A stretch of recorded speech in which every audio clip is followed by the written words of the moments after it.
Long before the internet, before 24-hour news cycles and viral social media posts, there were crimes so shocking that they captured the imagination of entire nations. Murders that seemed impossible to solve. Killers who vanished without leaving behind clear identities.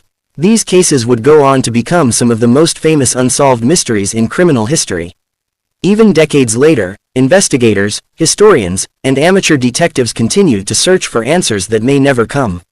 One of the earliest and most infamous of these mysteries began in the dark and narrow streets of Victorian London.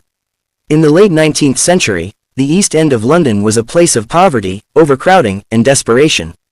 Thousands of people lived in cramped buildings and poorly lit alleys. Crime was common, and many residents struggled simply to survive each day.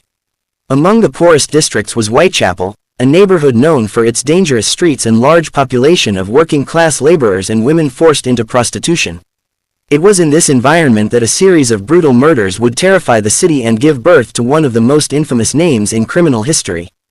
During the early morning hours of August 31, 1888, a carman named Charles Cross was walking to work along a quiet street known as Bucks Row. The sky was still dark, and the gas lamps along the road provided only dim patches of light. As he moved down the street, Cross noticed what looked like a bundle lying on the ground near a gateway. At first he assumed it was simply a drunken person sleeping in the street, something that was not uncommon in the area. But as he approached, he realized something was terribly wrong. The figure was a woman lying on her back. Another man, Robert Paul, soon arrived, and together they examined the body as best they could in the darkness. The woman's clothes were disheveled, and her throat had been cut so deeply that the wound was almost impossible to see clearly in the low light. The men quickly alerted a nearby police officer. When authorities examined the scene more carefully, they discovered that the victim's abdomen had also been mutilated. The woman was later identified as Mary Ann Nichols, a 43-year-old woman who had been struggling with poverty and alcoholism. She had been living in lodging houses and surviving through occasional work and prostitution. At the time, police believed the murder was a particularly brutal but isolated crime. They were wrong. Only 8 days later, another body was discovered in Whitechapel. On September 8, 1888, a resident of Hanbury Street entered the backyard of his building and found the body of a woman lying near the steps. Her throat had been slashed in a similar manner, and her abdomen had been opened with shocking precision. The victim was identified as Annie Chapman. What horrified investigators even more was that certain internal organs had been removed from her body. This detail suggested the killer might possess at least some knowledge of human anatomy. As news of the second murder spread, newspapers began to suspect that the crimes might be connected. The idea that a single killer could be stalking the streets of Whitechapel created panic throughout the area. Women who worked late at night began traveling in groups, and residents became fearful of walking alone after dark. But the terror was only beginning. During the early hours of September 30, 1888, police would discover not one but two additional victims. The first was Elizabeth Stride, whose body was found in Dutfield's yard.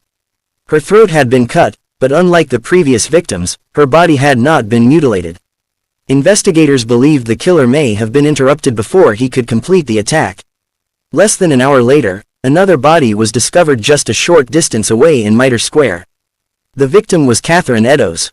Her injuries were even more horrifying than those of the previous victims. Her face had been mutilated, and parts of her abdomen had been removed. The brutality appeared to be escalating. Just over a month later, the most gruesome crime of the series occurred. On November 9, 1888, the body of Mary Jane Kelly was discovered inside a small rented room on Miller's Court. Unlike the previous murders, which had taken place outdoors, this killing occurred indoors, giving the murderer more time and privacy. The crime scene shocked even experienced investigators. Kelly's body had been mutilated to such an extreme degree that it was barely recognizable. The attack demonstrated a level of violence far beyond the previous killings. By this point, newspapers around the world were reporting on the mysterious murderer stalking London. It was during this time that a series of letters began arriving at newspaper offices and police stations. Many were written in red ink and signed with a name that would become infamous.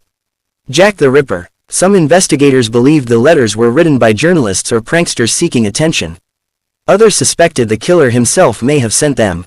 Regardless of their true origin, the name quickly became attached to the crimes. Despite one of the largest investigations in British history at the time, the murderer was never identified.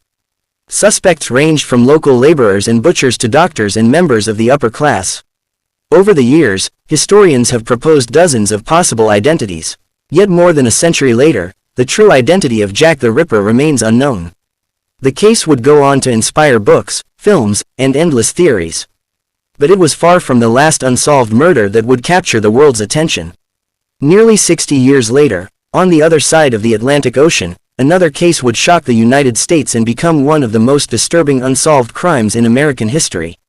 On January 15, 1947, a woman walking with her young child through a vacant lot in Los Angeles, California, noticed something strange lying in the grass. At first glance, it looked like a broken mannequin. But when she moved closer, she realized the horrifying truth.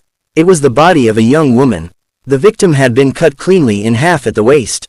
Her body had been carefully posed, and her face had been slashed from the corners of her mouth toward her ears, creating a grotesque and permanent smile. The victim was soon identified as Elizabeth Short, a 22-year-old aspiring actress. Because of her dark hair and black clothing, reporters began calling her the Black Dahlia, referencing the recently released film The Blue Dahlia. The murder investigation quickly became one of the largest in the history of the Los Angeles Police Department.